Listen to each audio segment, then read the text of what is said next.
Hello and welcome to This Week, our weekly news program. I'm Anar Kambatar. Here are the top stories for this week.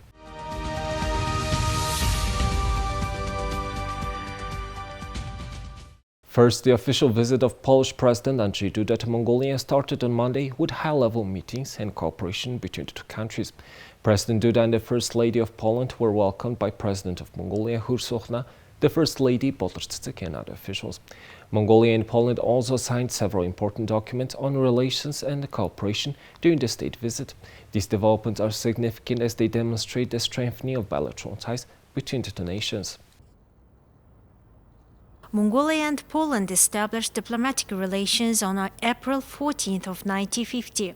Poland is Mongolia's second-largest exporter among European Union countries and the seventh-largest globally in 2021. President of Mongolia and the First Lady have welcomed President Duda and the First Lady Agata Kornhauser-Duda, who are paying an official visit to Mongolia at the Sukhbaatar Square. Following the welcoming ceremony at the Central Square, President Khrushchev and President Duda paid their respect to the statue of Chinggis Khan. Then Polish President signed a book of honored guests at the State House. During the visit, President Khrushchev and President Duda held official talks and discussed issues such as friendly relations and cooperation in the international relations. Mongolian officials discussed cooperation with Poland on major goals included in Mongolia's long-term development policy Vision 2050, the mid-term New Revival policy, the food supply and security, and 1 billion trees campaigns, and the President's Message 2100 scholarship program. The presidents also exchanged views on expanding and developing relations in agriculture, light industry, infrastructure, education, and culture. The agreements include an agreement on international road transport relations signed by Minister of Road and Transport Development Biemtsuk, representing Mongolia, and Ambassador Krzysztof Boyko on behalf of Poland. A performance agreement was signed between the National Geological Service of Mongolia, the Polish Geological Institute, and the National Geological Service on implementing a project to study molybdenum and tungsten deposits at Bilingbotlik and Zatrabotlik. The agreement was signed by Oyong, acting head of the National Geological Service of Mongolia, and Andrzej Guszynski, deputy head of the Polish Geological Institute. In addition, an MOU on cooperation in veterinary medicine was signed by Altensuch, acting head of the General Authority for Veterinary Medicine of Mongolia, and Ambassador Plenipotentiary Krzysztof Boyko on behalf of the General Department of Veterinary Medicine of Poland. An MOU was also signed between the General Authority for Archives of Mongolia and the Office of State Archives of Poland.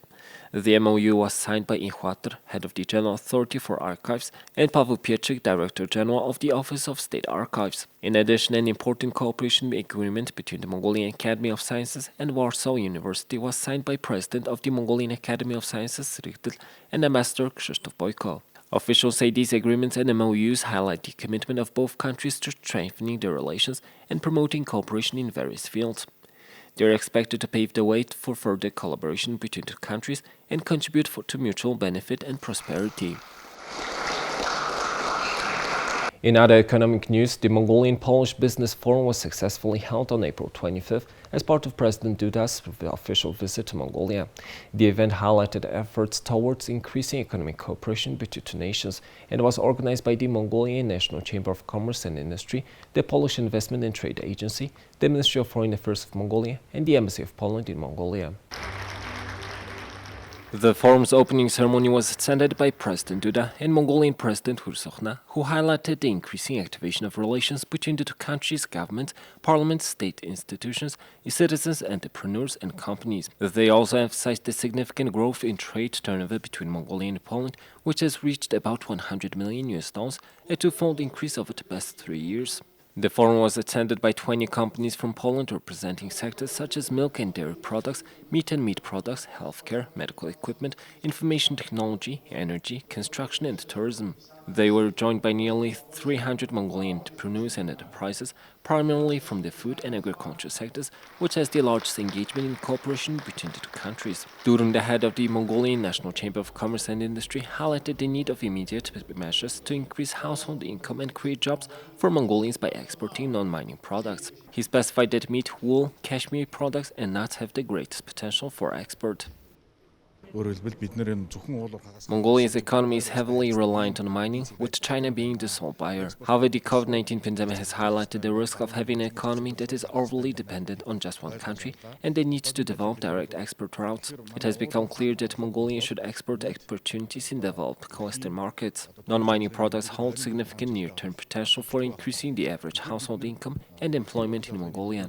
Meat, cashmere and pine nuts are among the main non-mining export products. Currently, these products are exported to China as raw materials, and China processes and sells them to the American and European markets at a high price. This means China is reaping the profits, while Mongolia is merely a supplier of raw materials. To change this situation, Mongolia should aim to develop and produce its own products for developed markets, adding value to these products and capturing more financial rewards. Two key things are necessary to achieve this: financing for exports and value-added processing in Mongolia that meet American and European standards. The European market, including Poland as a main gateway to Europe, represents a significant export market for Mongolian wool, cashmere products and pine nuts. As such, the importance of this forum cannot be overstated in terms of furthering trade and business cooperation between the countries and realizing the potential of Mongolian non-mining products in the European market.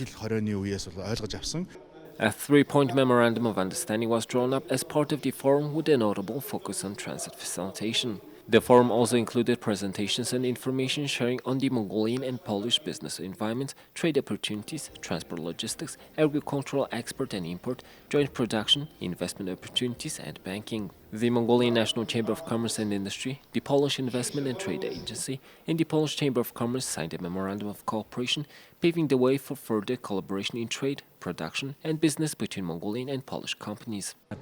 Yes, it's I think, lot of possibilities. One of the first possibilities is our agriculture sector, where we have very high level with our agriculture. We have here a few companies where we have a very strong position. For example, is possibly using our activities because you see, for example, in white meat, we have one of the first position in the world. We have very good position with lamb meat, yes. In Poland, lamb meat is very expensive. Yes, in your country, in Mongolian, white meat is expensive. I think it's possible using. Yes, we have absolutely one of the highest level with Polish equipment to agriculture area. I think another area it is possible to increase activities in the production. In Poland, we have one of the biggest position in the world in factory production of part of cars. We have now one of the first place in Europe connected with production electric battery. Yes. The forum also highlighted existing trade relations between the countries. In 2022, Mongolia exported $599,000 in packaged medicine, sun and knit clothes, and other goods to Poland. Poland exported just under $100 million in apples, pears, and canned vegetables to Mongolia last year. Mongolia also has growing demand for Polish fruit, nuts, chocolate, cocoa, pharmaceuticals, beverages, and pork. The forum concluded with promising prospects for increased trade, production, and business partnership between Mongolia and Poland, and a shared commitment to strengthening bilateral ties. Next, according to a recent report from the World Bank, Mongolia's economy is expected to accelerate to 5.2% growth in 2023, up from 4.7% in 2022, thanks to expanding mining and export, as well as the post-pandemic recovery in services. However, the report highlights the need for reforms and a diversification to sustain this growth. This news is crucial for our audience as it directly affects the country's economic growth and their financial well-being. Growth is also anticipated to be supported this year by household consumption, which is expected to remain steady as the labor market improves, along with substantial public investment according to the World Bank's latest Mongolia economic update. Services, particularly tourism, are projected to continue recovering from restrictions associated with the pandemic, offsetting sluggish agricultural production due to the recent harsh winter. However, labor force participation remains below its pre-COVID level. In addition, high inflation, debt, increasing fiscal risks, external sector imbalances, and over-reliance on the mining sector pose challenges to the economy. Risks to the outlook are tilted to the downside and include negative economic impacts from larger than expected tightening of monetary policy in advanced economies, geopolitical tensions, accumulation of sizable government contingent liabilities, and uncertainty related to coal export agreements. Economic growth is expected to accelerate to about 6% in 2024-2025 as mining production increases. Nevertheless, reforms to promote economic diversification remain critical to sustaining growth and building resilience to domestic, external, and climate shocks. A more dynamic labor market will complement diversification efforts by increasing productivity in non-mining sectors. The report proposes steps to strengthen labor markets with reforms aimed at expanding labor opportunities for the workforce, upgrading skills, and creating a comprehensive labor market information system. Mongolia's development would benefit from increasing inclusion by raising women's labor force participation, providing more opportunities for young people, and bringing more urban residents into the workforce. The report further highlights the importance of fiscal discipline and reforms to enhance governance to improve fiscal sustainability and resilience, exchange rate flexibility, better prioritization of investment projects, and boosting export revenues and capital inflows are necessary to rebuild Mongolia's foreign exchange reserves and ease the pressure on the balance of payments. Moving on to technological advancements, representatives of major Australian technology companies attended a meeting on digitalization in Mongolian mining, covering opportunities and challenges in localizing artificial intelligence, cloud computing, machine learning, the Internet of Things technology, and digital infrastructure. The meeting also highlighted the introduction of AI-based solutions to the mining industry, including machine learning algorithms that can quickly model 3D images of mineral deposits. And this news is essential for our audience as it informs them about the latest technological advancements in the mining industry, which is a significant contributor to Mongolia's economy. Using AI or machine learning-based algorithms improves safety in mining. Recently, more driverless vehicles have been transporting coal and gold. This is the reason for the reduction in accidents and deaths. Before, it used to take 1 month to a year to estimate the size of a mineral deposit. Now it's very strong advantage to determine a mineral deposit in 5 to 10 minutes.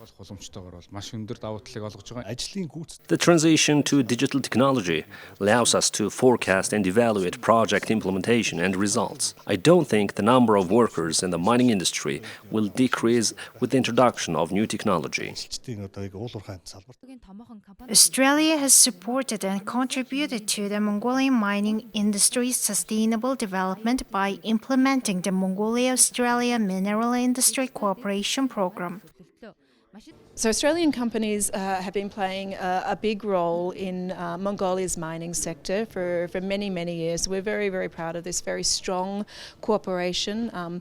Australian companies are bringing different world-class know-how, technology, innovation. They're really investing in skills development here and certainly creating jobs. There's around 60 Australian companies here which are engaged in the mining sector. I would say that Australia certainly is a world leader in different aspects of mining, and this is because of the challenges that we've had to overcome in our country, and these are similar challenges to what Mongolia endures, and these are things like very, very vast spaces, so big logistical challenges. We suffer from climate change, so lack of water, desertification are big challenges as well for us, and so we've had to innovate, and we've had to create new solutions that are transferable to the environment here. So certainly in safety standards, we have the highest quality safety standards in the world, and we've had to adapt and do much better in environmental and social safeguards as well as protecting cultural heritage, and I know all of these things are also very important in Mongolia. Australia's Alexandru Mafti Pty Ltd has donated $1.6 million in mine planning training software licenses to the Mongolian University of Science and Technology and the German Mongolian Institute for Resources and Technology. In education news, a regional teacher training on gender concepts was held in Bayangkara province as part of efforts towards promoting gender equality and inclusion in the country's education system. This year, the National Committee on Gender Equality plans to organize similar basic gender concept training and workshops for teachers in Darkol, Bayangkara, Darnet and those provinces. 105 teachers will attend the local training. They'll get knowledge and information on how to apply the concept of gender equality to a gender-sensitive legal policy environment and organizational policy planning, implementation, monitoring and analysis. The training methodology is based on real cases and best practices.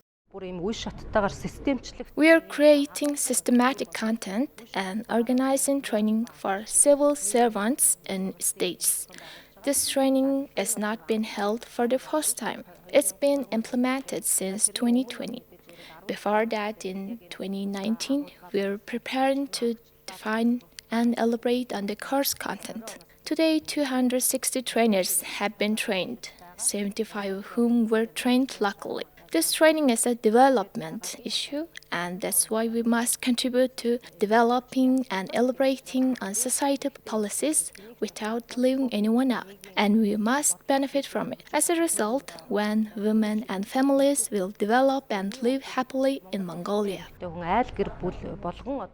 Bayangkara Province Subcommittee on Gender Issues has 25 members and works in 20 zones. There are more than 5,400 public servants in the province, 73% of them are women, and the gender ratio of the management level is 50-50.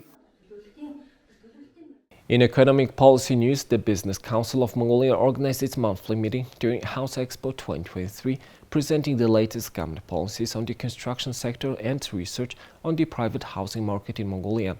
The council aims to develop and promote economic and sector policy recommendations through engagement with its members, the government and the wider public. The government's policy on fighting and mitigating climate change, boosting green development, and promoting sustainability includes an article on decreasing home heat loss by 40% in 2023. Meeting participants and industry players noted that foreign and domestic investors had expressed interest in this clause. We are introducing the latest solutions for reducing home heat loss that are environmentally friendly. The EBRD and commercial banks are also introducing credit services and loan solutions that can fund green projects. On Sunday, the Business Council of Mongolia organized private tours and showcases for investors and customers to visit construction sites and model homes to learn about projects of interest. An induction ceremony was also held for 7 new members of the Business Council of Mongolia. The Business Council of Mongolia advocates for economic freedom and property rights provided by the Constitution of Mongolia and works to protect and promote the lawful interests of its members for a fair, stable, and internationally competitive business environment. Finally, on Wednesday, the Minister of Finance, Jahlo, provided an update on the outcomes of the irregular cabinet meeting. Jahlo announced that the government has adopted a midterm strategy for periods 2018 to 2020 and 2021 to 2025, which has helped them manage their foreign debt. The government has adopted a midterm strategy for periods 2018 to 2020 and 2021 to 2025, with the approval of Parliament, and is currently managing foreign debt within this framework. Thanks to the government's past financial discipline and responsibility, positive results are now emerging. For example, when Mongolia's 2023 budget was submitted to Parliament, the country was facing a challenging external debt situation with many uncertainties. However, by taking measures such as reducing the foreign trade deficit and increasing exports, the government has made progress in regulating its debt and has completely eliminated any risk of default. Furthermore, on December 5th of last year, Mongolia successfully paid off the remainder of the Chingis bond, which was raised on the international capital market in 2012, thereby retiring debt to the value of $136 million. The global COVID-19 pandemic and geopolitical events have made it this past year a challenging time for many countries, including Mongolia. In 2022, during our participation in the IMF meeting, it was noted that 72 countries from around the world entered the IMF's Extended Fund Facility program under special conditions due to ballooning external debt issues. Although our country was eligible to participate in this program during the third quarter of last year, Due to decisive actions taken by our government, we were able to overcome those difficulties independently, stabilize our economy, and secure prospects for medium-term growth. That's it for this week's news review program. Thank you for joining us, and we will see you next week.